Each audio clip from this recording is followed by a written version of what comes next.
New Thought Media Network. We are a global broadcast network of positive music, media, and entertainment, inspiring humanity's evolution along the journey of enlightenment and creating a world of love, peace, empowerment, and prosperity for all. New Thought Media Network. Positively inspiring.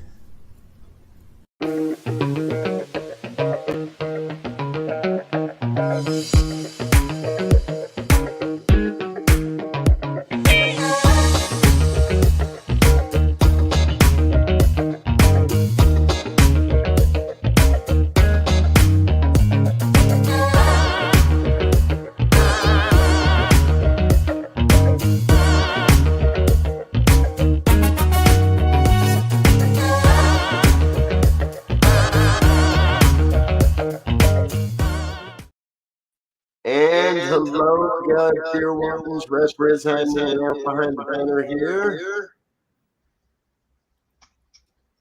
We're gonna have to right here. We're gonna have to do this old school. All right, here's what we got, folks. We got some audio issues going on today. You're watching New Thought Media Network, and we thought we had the problem isolated, and obviously we don't. So we're gonna do this old school, and what that means is we're gonna mute our guest while Reverend Z or I are speaking. And then when we're not speaking, we'll open up the microphone because I'm not willing to let go of what we're creating here today. We want to introduce you to an amazing woman, an amazing artist, and someone I find, well, kind of like a soul sister. Because Lisa Ferraro is our guest today, and you got into doing the online stuff right about the same time I did, as far as going all the way forward with a virtual based ministry, and we're going to learn a whole lot about that. So first up, good afternoon, Z. How are you? Are you with us?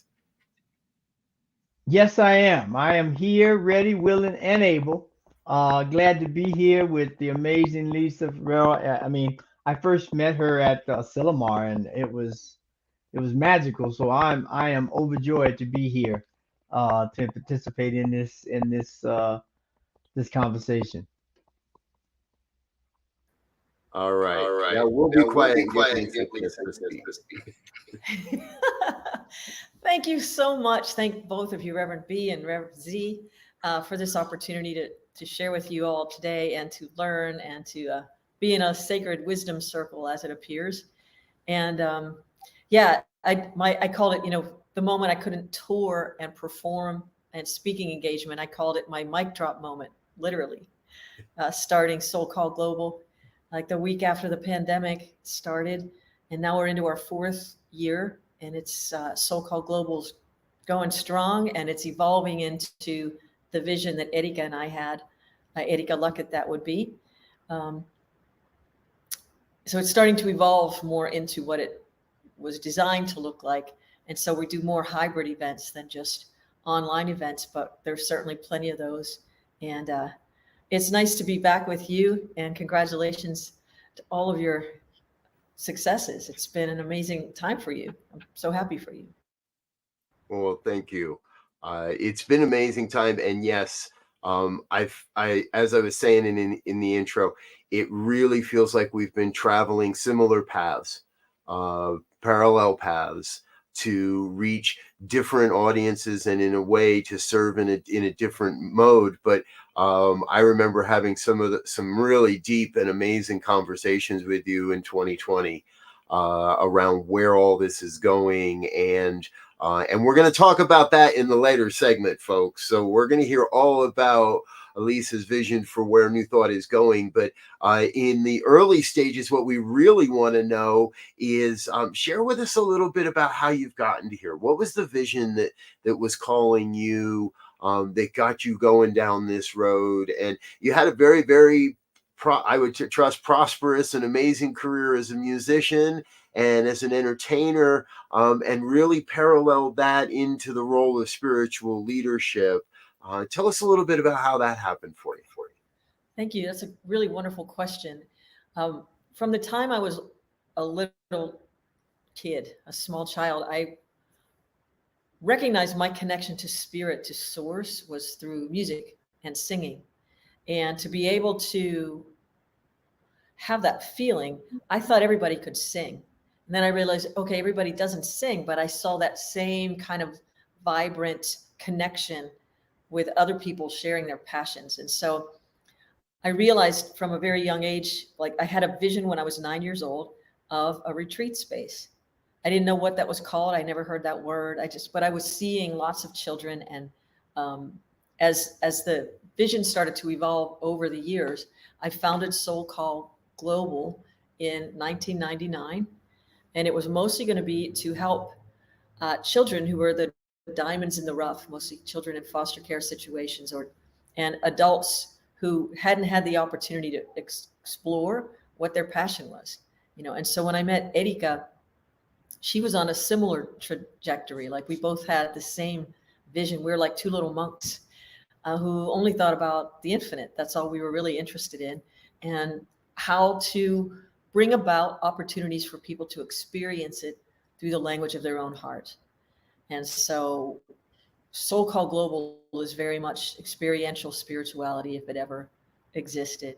And I think that's what the calling was, to create an experience, not just a linear understanding of words and eloquence around the subject, but to be fully realized in the fact that we're immersed in it all the time. We are the center of it, and it's at the center of us. And that's those other dimensions that we can't really draw on paper, but we can experience every single day. So that's always been the calling. When I sing, it was always singing myself back to the source from which I came.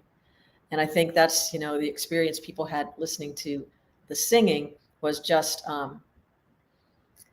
that recognition that something has just been awakened in my cells. I would sing from the center of each one of them. And so there was always more than me on the stage, That's how I always felt, like it was trillions of cells singing to you, to the me and you, the you and me, the God in the center of it. And it sounds all like things we've heard before, but I didn't realize what I was really practicing fully until I started a deeper meditation practice to help me really get deeper. It's a path you can't get to the end of, and that's like music itself. It keeps evolving, so it keeps my interest, and it doesn't end with the death of this physical being, which is a beautiful recognition. Wow. Yeah, I love that statement about comparing human life to the evolution of music. I mean, that's profound, in that you can always find a different way of putting notes together at different tempos, at different speeds, with different rhythms, or bottom lines. And so it's something that I'm going to have to meditate on, in terms of looking at that in relationship to life, and how we come into the planet, how we evolve on this planet and grow. Because I mean, in some respects, when we evolve, we grow, but not necessarily. And so to look at that and be able to look at when I hit a sharp, or when I hit a flat, or when I do a trill, or whatever the musical parallel is to life. And I thank you for that little tidbit there. That's brilliant. Well, thank you. Yeah, I don't know what else to say about that, but I'm glad it landed in a place that was open. Yeah. Beautiful. So let's take a look at the website real quick, and tell everybody a little bit more about what they're seeing and what they're going to experience when they come to experience a soul call. Whoops. Would be, we do a lot of experiential things. So we start with a practice of Qigong, which is a really subtle, ancient, traditional Chinese medicine modality, healing modality. And we start that so that people could be able to feel the energy in their cells and use their mind to direct, like their will to direct mind's intention, they talk about. And so it's a process of allowing, which I like. It allows us to fill to overflowing with this thing, and they talk about these energy points on the hands. They're called lul gongs, and I call them allow gongs, because it's kind of like allowing yourself to become part of the circle, like a circuitry that's completed. So rather than thinking of life or spirit coming through and giving, like allowing us to get something and then offer it to the world, instead of saying I get and then I give, just say I receive and it flows through me. Like I'm not offering it at all. I'm just receiving and letting it move. So there's no energy behind offering. Then I can't be disappointed if it's not received. Just allowing the circuit to happen. It's giving, or receiving, making the focus just the offering. So there's that part. And then a talk kind of like what I'm sharing this morning or this evening, this afternoon, of giving something interesting for the brain to connect to that opens and not goes linear, like to make it a realization of sorts, some little tidbit, something we've been experimenting with maybe our whole life, but didn't realize, wow, I've been doing this the whole time. So just a little minor realization that we're always evolving, whether we realize it or not, but just the opportunity to become more in tune or more realizing what we are doing, like paying close attention to our thoughts, our feelings. You asked a whole series of questions coming up later, great questions coming up later, but just, and then it's experiential spirituality. We'll move it into another practice of deep meditation, maybe some chanting, so we can understand how to work the breath, letting the body breathe and just getting it back to its natural state, which it knows how to do it. And that would be a typical Soul Call Sunday. Just good meditation practice, a little something to think about, sing it into ourselves, and then allow it to assimilate. It's like adding all the ingredients and letting them sink in. Like a good risotto, you gotta let it cook. Beautiful. And I want to say, Sunday mornings for me are so crazy busy that I never really get to you when you're going live and when you're there on Sunday mornings. But I have found a special place for your experiences for myself, generally on Monday evenings. I get around to having, and it's a very, very fun experience for me. So I want to encourage everybody, check out what's happening on Soul Call Sundays if you can, or the beauty of the internet is they're available all the time, right? The YouTube channel, Soul Call Global, you can check out those and our Wisdom Wednesdays and things like that. Tell us more about Wisdom Wednesday. Wisdom Wednesday. So we started a meditation group here in Columbus, which is now my home. And we meditate at a place called the Dempsey Event Center on Wednesday nights, and we chant, just sing and then meditate, and then sing and then meditate at this beautiful sanctuary space I've had the privilege to become part of and kind of run now. And it's the Kirtan group. I have a harmonium that I play, and we have the bells, and we sing sacred chants and then meditate, and then sing some more and meditate. And we do it for an hour because there's something, the magic of group meditation. It's always easier to meditate in a group than it is on our own until we really get that groove of our consciousness kind of cut to love meditation, like turning off the world and all of the suggestions coming in and allowing the bliss of the soul to be more fully brought forth in deep meditation. So that's fun. And Circle of Love Gathering, Reverend Dr. David Leonard coming up. He and I have been doing this together for over 20 years in different parts of the world. And we're back here in Columbus, Ohio, the 13th through the 15th of October. It's a little short immersion, but it's going to be a really powerful one that's coming up. 13th through the 15th. Gary Lynn Floyd will be with us, and Jesse Powers, David Leonard. It's going to be amazing.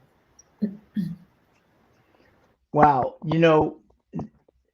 just hearing that whole thing, a couple of points really hit me. When you were talking about being this conduit, as each individual is a conduit and allowing things to flow. I thought about an electrical socket that's in the wall. It has two plugs, but I can extend that by putting in a power strip. And not only that, when I plug the power strip in, I can get a power strip that has a circuit breaker that doesn't allow, if I overload it, to trip out everything. It'll just pop and reset and everything will go again.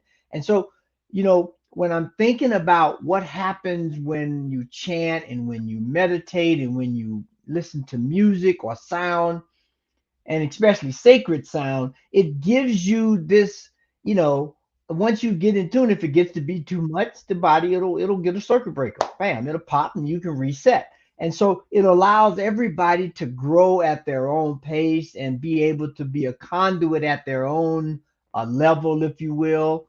And when we really look at life itself, that's what it always is. I mean, on pick today, there were a bunch of kids born today, right? So they all have a certain frequency or a certain vibration, but the frequency of it will vary based on where they are throughout life.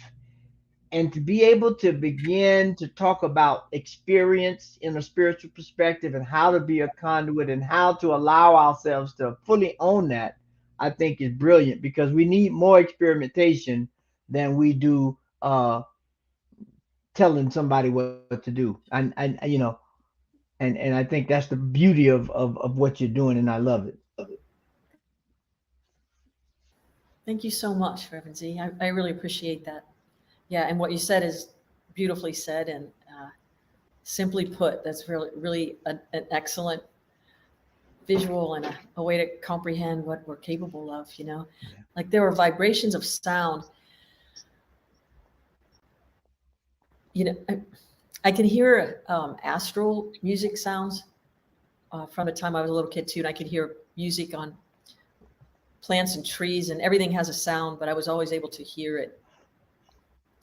And I wasn't sure whether the sounds were coming from inside of me, from outside of me. And then I realized, oh, it's all of it. There is no in, out. It's all just, the more we meditate and turn off the density of the things that are necessary to hold material form. It's got to be a vibration that's, I don't want to say low and make low sound bad. If you're in a funk band and you've got a bass player, I love low, right? You need it.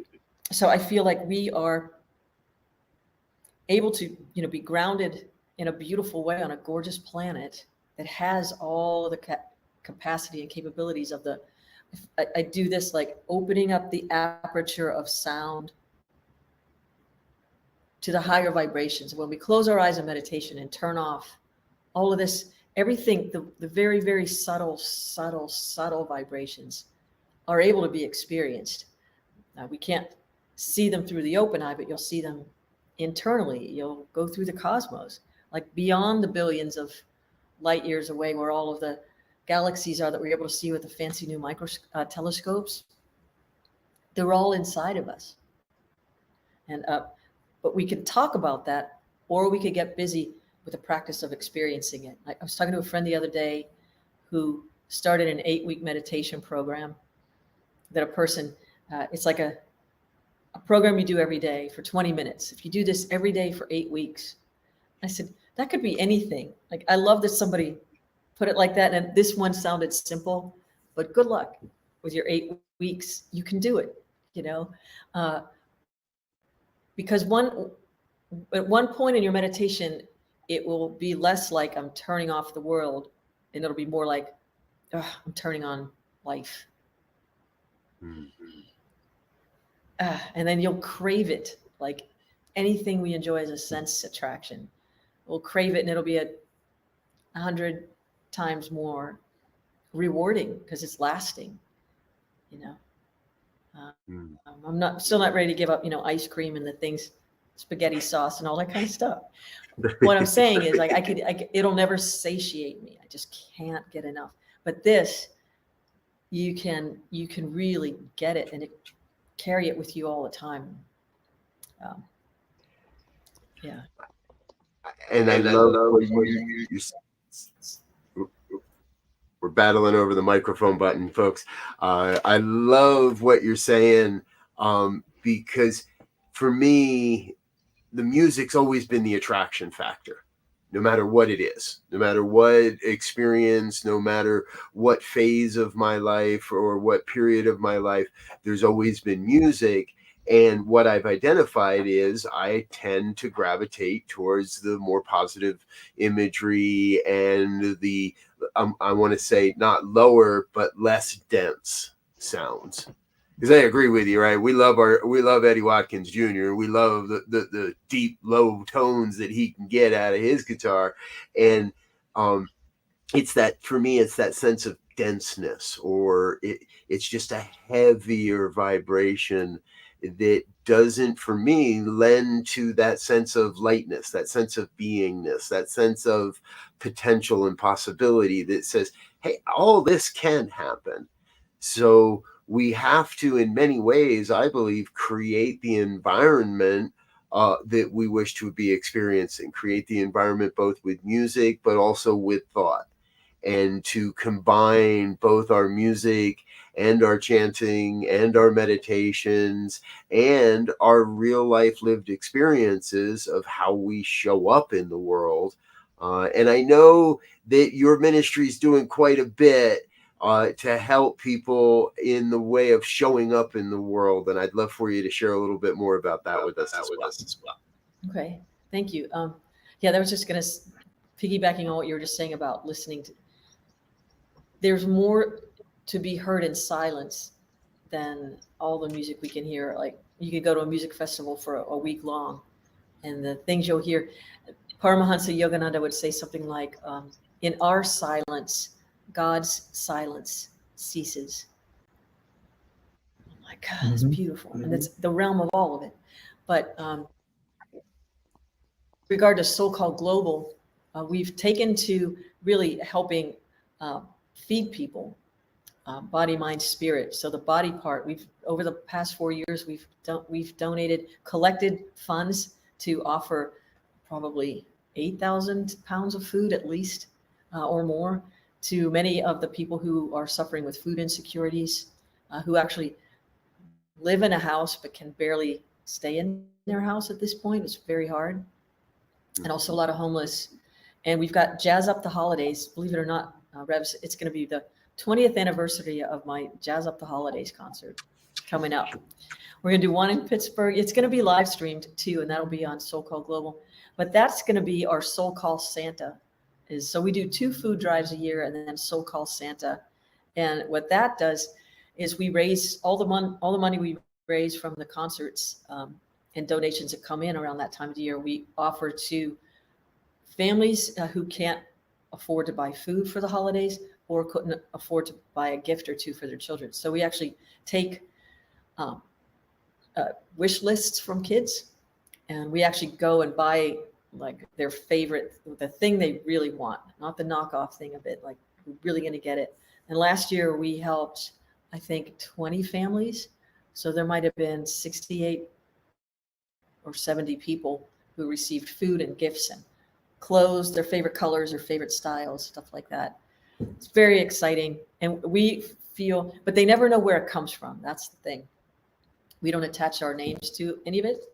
So they might have been praying about how they're going to get through this, and they know that it's God helping God helping God. So there's there'll be a PO box return address if we do certain things like through the mail, but it doesn't say the name. And so we get the most wonderful thank yous, like whomever this is. It made me, the ones I like the most are the letters that say, made me know there is a God, there is something that's listening, and it rekindled my faith.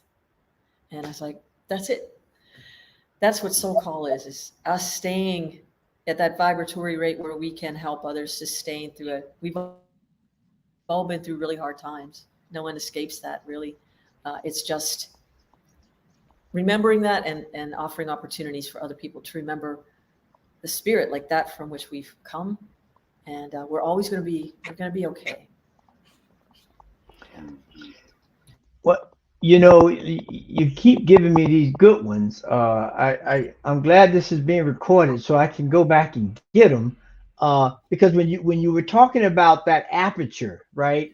I thought about the aperture on a camera lens, right? So when I open and close the aperture on the camera lens, what actually is seen or what is invisible in the visible spectrum is very different from what's all there. And so as we begin to uh, fall into this way of living, whether we're giving something that someone needs and with no name attached, or we're beginning to dial down so that our aperture is kind of small because we might overload it and we want it a little bit, or it's open up wide and we want to take it all in. When we step into that flow, then it just works naturally. I mean, really naturally. Like naturally now, the leaves on the trees are starting to close the aperture, right? They're taking all that energy as opposed to pushing it out as leaves. They're closing the aperture and bringing that vibration in. And it's when when I really think about spirituality in action, this whole idea, and I'm not I love music, but when we're in that space, we don't need words, we don't need music, we don't need any of it because we have that internal vibration, as you were saying earlier. If the tree is sending out its signal, there's a resonance within me that I don't even need to say anything. It resonates. We pick up, and then at that point, we can speak in silence. And I think that is where hopefully that's where we're going with all of this stuff, is that we can begin to be in tune with the universe, if you will, and allow the music to just play at whatever volume or whatever rhythm it needs to be. Beautifully said. Beautiful. Yeah. That talking about radio dials, you said it twice, like when babies come onto the planet, they have a vibration, they have a frequency. And it's important to remember that when we leave this planet, that frequency is intact. It does not, that's the thing that doesn't go away. I'm writing a book about this right now, just that sacred communication that Erika and I still have. We used to practice it and it works. It's a discipline like anything else. And, it's not when we talk about being a renunciant sometime, people think that's like some badge of, you have to be solemn and you've got to be, it's hard. I'm missing out on. No, you're not. You're trading in the smaller thing, like Rumi would say, trading in the drop for the ocean. Yeah, I'm turning all this off, and then I get all this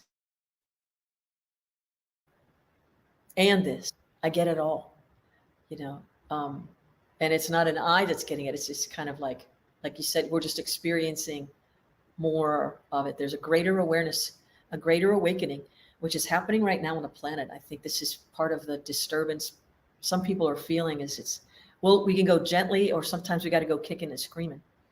But one way or another, like the song said, I'm going to find you, right? I'm going to get you. That's the infinite. One way or another, you must come back. So enjoy it. Enjoy all of this. But remember, you're walking through a mansion, an idea, and see all there is to see. But remember, like the wick, like the oil lamp of your life is burning brightly right in front of you the whole time. Just try not to spill the oil senselessly. Just take great care with your soul. Yeah. Take great care with your soul. I love it. And folks, if you wonder what you've stumbled into here today, this is New Thought Today on the New Thought Media Network. Myself, Reverend Elzia, here every Tuesday with New Thought Today, and our guest today is Lisa Ferraro. We need to take a quick break and let a couple of our sponsors and friends say hello, and let Lisa grab a quick sip of water and a stretch, but we'll be back in just a minute or so. So please stay with us. Hit the like button, share button, and subscribe button. Let your friends know what we're doing while we're on the commercial break. We'll be right back with more on New Thought Today.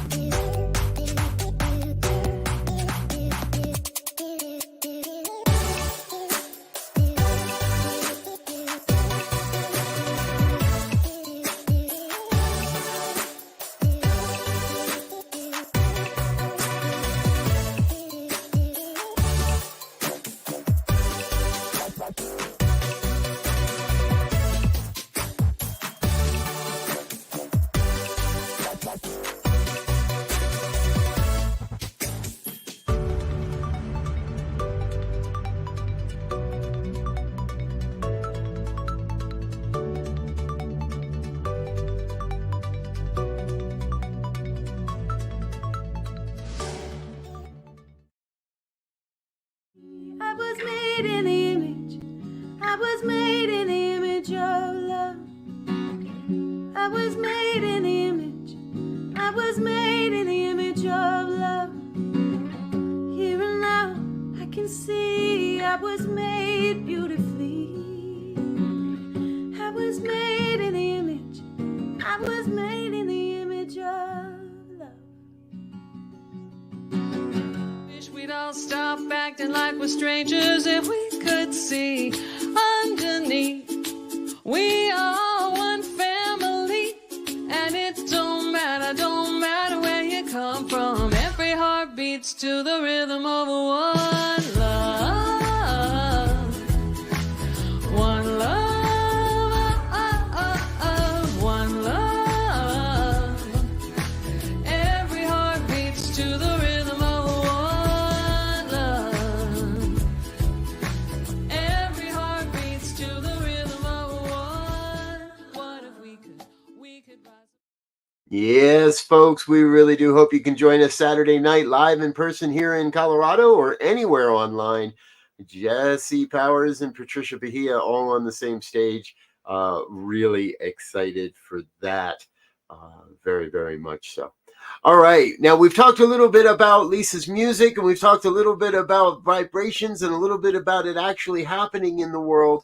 And this program is called New Thought Today for a reason, because what we really love to hear from our guests is their vision for how New Thought is progressing forward. What's the future hold for New Thought? How does New Thought support the evolution of human consciousness and any old good musings that we might have around that?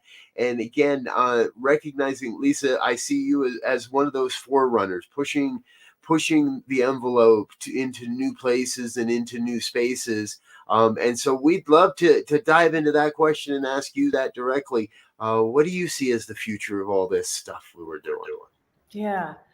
Boy, what a great question. I think what I've come to realize is it, and I said it a little earlier, it's about the continuing evolution of consciousness. And we have to allow it to evolve. So we have spiritual teachers who help us through certain times. And if we're really practicing every day, like every minute of every day, if we're really practicing these ideals, we help usher in the next phase of the thing. So it's constantly evolving, like a song. When I'm writing music, sometimes if it's coming to me and I'm in a place where I can't write or record it, I just put it on a loop, and I just let it circle, circle, circle, circle. Don't let it unwind until I can get to where I can let it unwind. So I've learned how to do that over the years, and then I let it happen. But just like a song, I think if it's evolving, this is interesting. This is something I talk about with Soul Call all the time, and I'm writing about in my book. I believe it's necessary to evolve from new thought to no thought, from the new thought movement to the no thought movement, and allow the infinite to think its thoughts as me, and to stop thinking that I'm thinking it. It's one thing to steward an idea and to recognize, okay, this is something that is mine to do or to bring forth. But it's really important to get to the place where you let the infinite volley of thought into the consciousness pool of my being, so that I can learn how to listen and stop thinking. And then I can bring it forth as, through me, as me. It's in, I don't have this battle with my ego like is a popular conversation. It's important to not get the ego in the teaching, to think that we are the doers. We're not. That's the trouble. So like stepping up, I have to say, I was always careful about this. Singing was easier to just get up and sing and say, it's really not me singing, it's the infinite singing. I know that for sure. And speaking too, but there's a way others want to put us on some pedestal and say, look, you can do it. And I'm going to follow you. I don't want you to follow me. I want you to follow yourself. I want to show you how to follow yourself, because that's the God in you. I don't need that kind of attention, and it makes me nervous. I don't ever want to be the one between a person. I don't want to be the intercessor between another human and the infinite, whatever you call it, source, power, being, goddess, all of it. It just says, yeah, sure. So it's tricky to not get in the middle, but I don't like being in the middle. I like to just take your hand and I'll put it in just come on, you come and do this and try it. It's like, I can't eat for you either. I can cook a meal. I can put it in your plate, and I might steal a bite of yours if it looks like better than what I'm eating. I might. No, I'm just kidding. I wouldn't do that. You wouldn't do that. It's not polite. So we need to make sure we clear the path to each individual's soul to unravel themselves in a very beautiful space. And there's plenty of room for all of us, because here we all are. We wouldn't be here. So, there's this verse in this gospel song that's you ought to let go and let God have its way. And it says, you ought to let go and let God have his way. While you are trying to figure it out, God has already worked it out. So you ought to just let go and let God have his way. And that's what I hear you saying. We're constantly having this circular conversation with the ego and whatever part of the personality makeup, trying to figure out what's next and who's next and how do I counter this and da.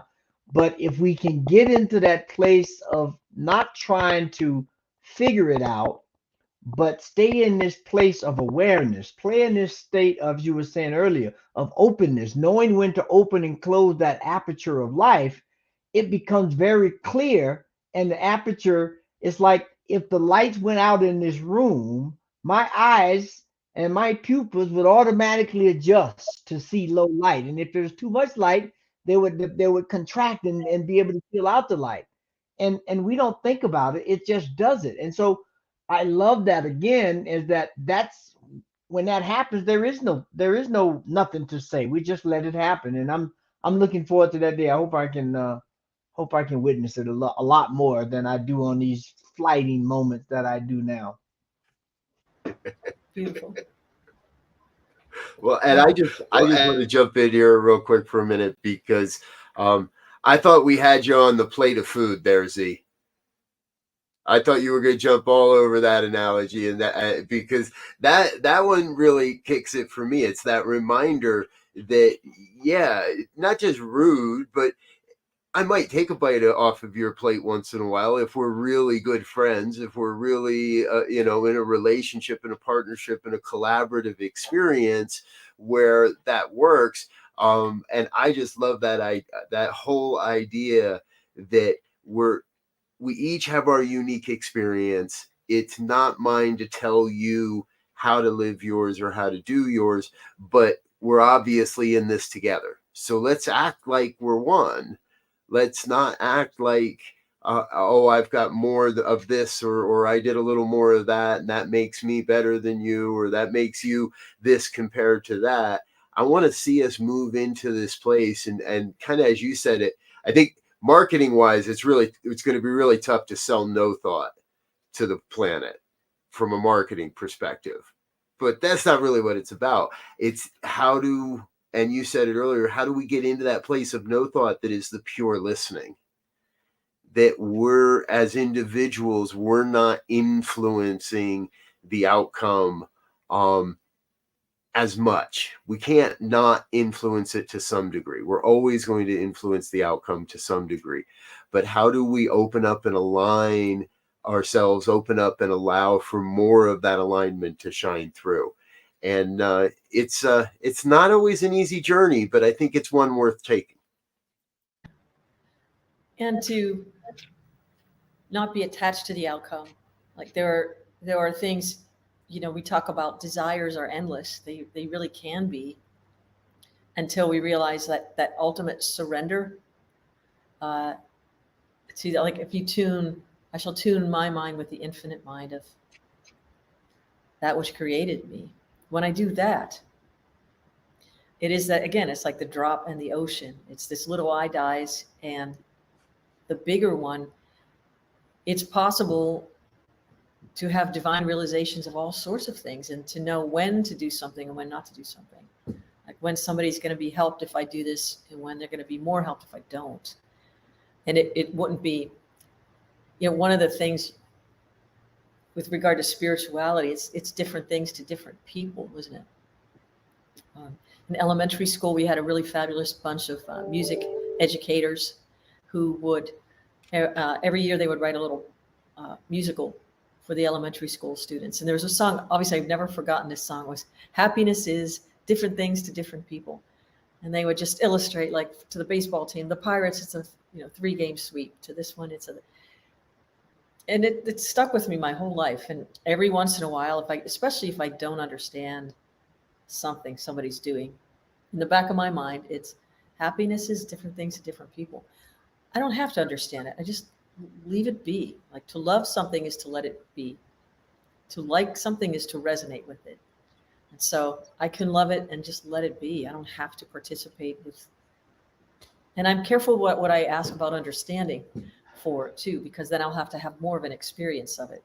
So I'm very careful to say, doesn't resonate, don't need to understand it, I'm good. And then there's another time where it's important that we get something. It's important that we understand. But with an understanding heart, it's deeper, and it's twice, maybe 10 times faster, the intelligence of the heart, than the linear. That'll take a while, but the more we meditate, the more we smooth out those grooves that are cut into our consciousness. I've been saying that forever, and I just read George Harrison said it. Like, everybody says it. Once you get to that point, you realize, I don't think like that anymore. When this idea is introduced into my consciousness, it goes to a place that's different than it used to go to. You two need to talk for a second, because my battery, I need to go grab my power cord.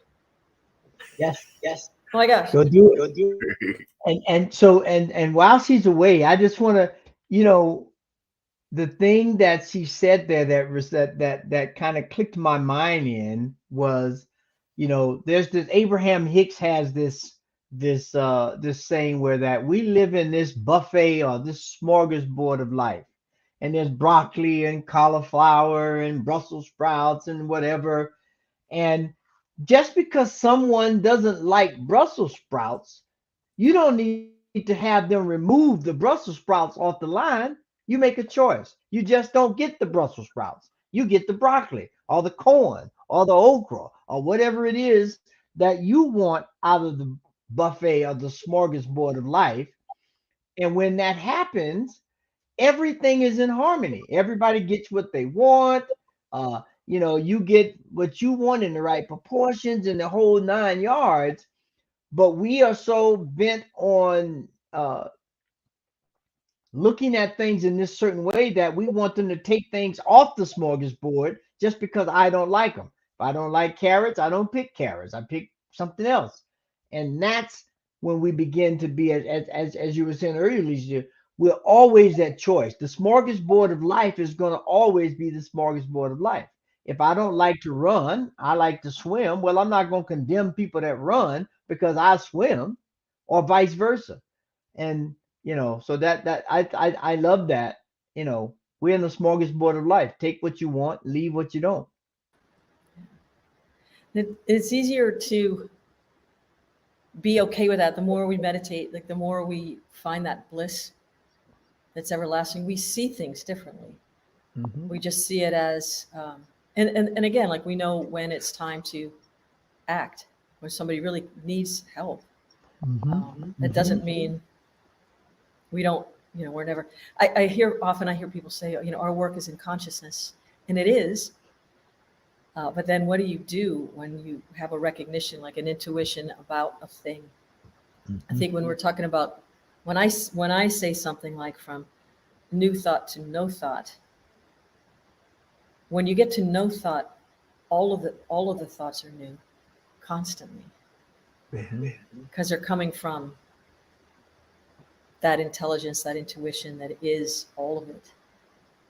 And you'll know the difference because it'll feel vibrationally different in your brain or in your being. You'll feel it all over. Like, I never had a thought like that in my life, or where'd that come from? Or just those little, intuitional hits we get.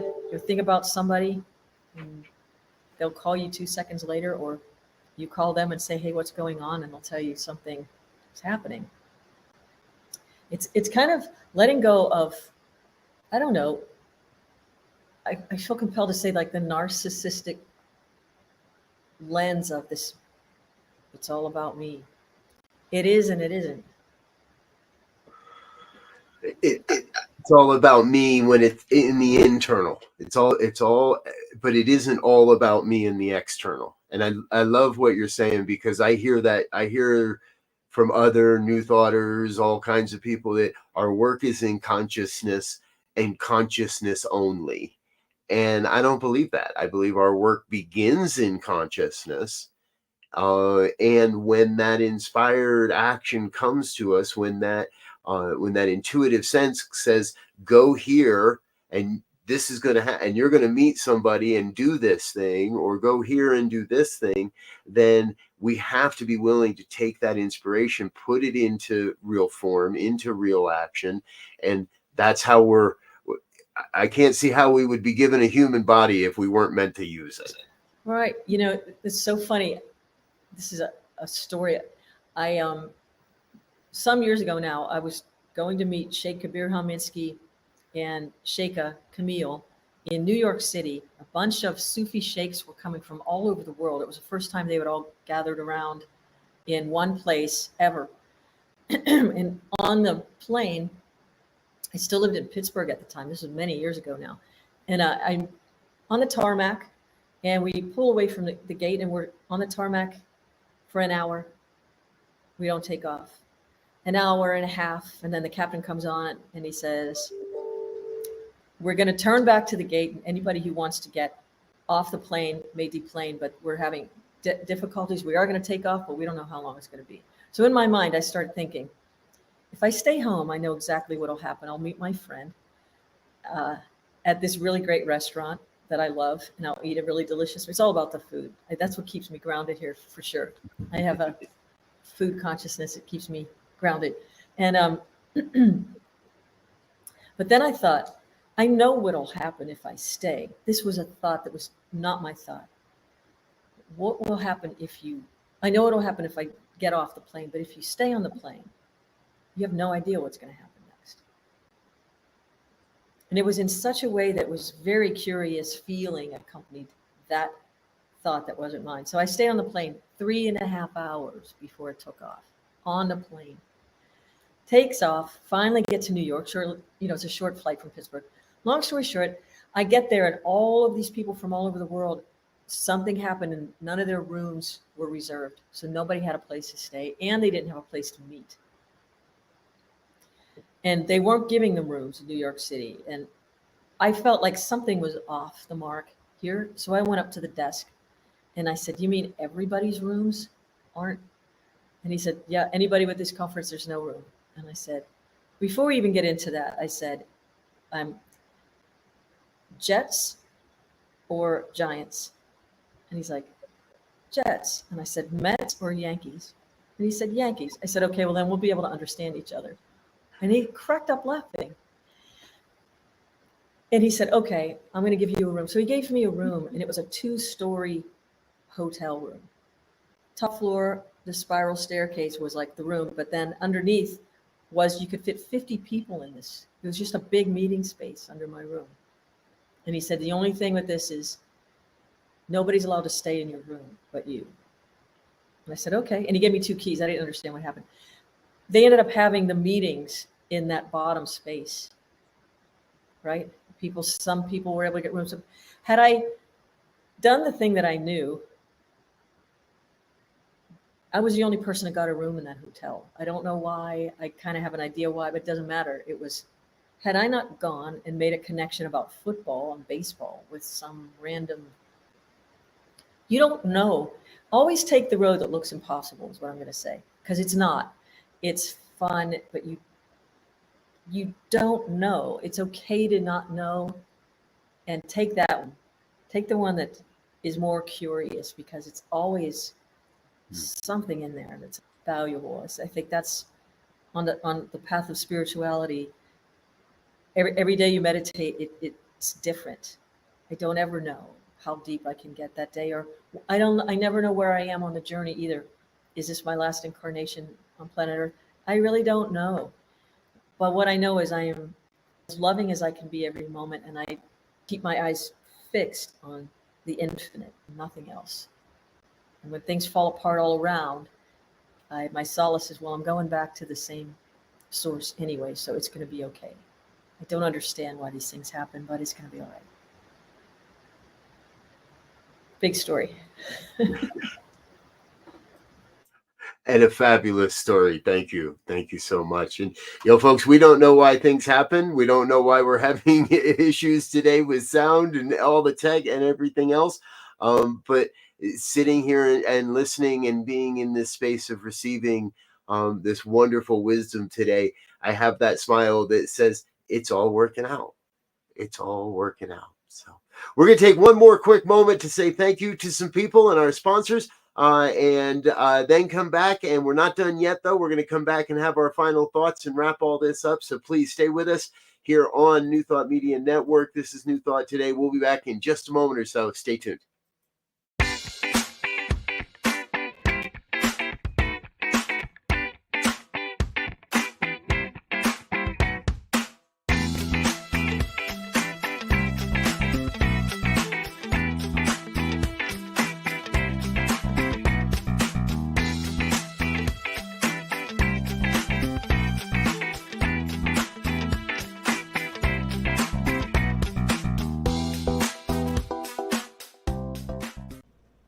Please help us say thank you to our organizational sponsors, including the Hepperlin Foundation, Affiliated New Thought Network, International New Thought Alliance, Science of Mind Archives and Library Foundation, Center for Spiritual Living Denver, Center for Spiritual Living Midtown, New Thought Philadelphia, Planned Happiness Institute, Summit Center for Spiritual Living, One Heart Retreats, Center for Spiritual Living on the Lake, Unity Spiritual Center, Kitchener, Om Center for Spiritual Living, La Mesa, Satya Center, Center for Spiritual Living, North Jersey, Unity of Savannah, Center for Spiritual Living, Seattle, as well as all of our individual donors. Thank you for making New Thought Media Network a place to be. Please come be you. And remember, like, share, and subscribe. New Thought Media Network, positively inspiring. Yes, thank you to everyone that makes this network possible. Behind the scenes, out in front of the camera, or just saying yes to being a special guest. So we want to say thank you to Lisa for saying yes to being a special guest and being with us today. And we do hope you'll come back and visit us again sometime. Whoops. I would love to. Thank you so much for the opportunity to be here with you two. Again, thank you for the great work you're doing in the world, and everyone who supports you is brilliant. I want to say thanks to all your sponsors too, because it keeps wonderful programming like this on the airwaves, and I'm humbled to be part of it. So thank you so much, Rev. Absolutely. All right, folks. So it is time for final thoughts. And as you know, I often put my brother Elzia under the spotlight first, but we're not doing that today. We're going to let him back clean up, as it were. For myself, what I heard through our conversation today really reflects and reminds me that we are all on some experience of a mystical journey. And in that, we're required to do the listening, but we're also, I think, required to go beyond the human listening. I think I heard Michael Beck would say it the best, to listen with the ear behind the ear, to listen to what's happening beyond the human experience, but then bring that divinity, bring that we learn about, bring that which we find there in the space beyond it all back into our human experience, and make that part of our lived experience, and moving us forward. So I'm just in love with this conversation. I know I'm going to go back and listen to the replay. I hope you might as well. And off we go. So how about you, Lisa? How about final thoughts for the day? Yeah, final thoughts for the day. Yeah, just remember always that we're part of something that is much bigger than we are. The spirit, the spirituality, the spirit of life. We're something much, much bigger that watches and loves us. I think the Bhagavad Gita says it best, like, he or she who watcheth me always, they who watcheth me always. I never lose sight of them. I watch them always, nor do they lose sight of me. So just that sacred, we're always in it, can't fall out of it, no matter what. And I think like that sacred spirituality and forgiveness starts with ourselves and allows us to just keep evolving and just come and allow yourself to be filled to overflowing with that love and bliss, and just practice a little bit every day, just a little bit of turning this off. I'm most at home now when my eyes are closed, I have to say, but I love what I see when I open them too. So beauties like you and everybody else. So thank you. Rev Z? Yeah, and what comes to mind for me is that that famous song by Sir Stephen J. Wonder, Songs in the Key of Life. If you ever gone to a concert and you hear especially a big orchestra, everybody's doing their tune-up, and it just sounds like a bunch of stuff going on. And the conductor will tell them which key they're playing the song in, because the song can be played in many keys, right? But it sounds like all confusion. And once he taps the podium and comes up, there's dead silence. And then now everybody is coming in with the same key, knowing when to come in and when to go out. And it's just a beautiful thing to see when that's done at its utmost, practice, if you will. And so that's my thing, is like, let's find our key of life and let's tune up our horns and our instruments and our fingers and whatever it is that we need to do. And then let's create a great symphonic concert where everybody gets a chance to play and showcase their skills. And as a result of us doing this together, we make beautiful, beautiful music that everybody walks away happy and satisfied. Beautiful. Well said, Z. Thank you. On a quick programming note for those that are watching, we will be at the Affiliated New Thought Network's annual summer conference next week. And therefore, programming wise for this program, well, we're not sure what we're doing yet. Traditionally, over the past couple of years, we've had a live guest from Unity Village and from the conference. This year, because of some scheduling things, we're juggling around. So we may be here next week. We may be running a rebroadcast next week. But either way, we invite you to please share with your friends and family what we're doing here on New Thought Media Network. Check out the archives on YouTube. Some amazing conversations there. And I trust that this broadcast will get all kinds of views as well, because this was another fabulous, fabulous conversation. Thank you again, Lisa, for joining us. Everyone out there, thanks for being with us. Until next time, we wish you peace and richest blessings. Bye now.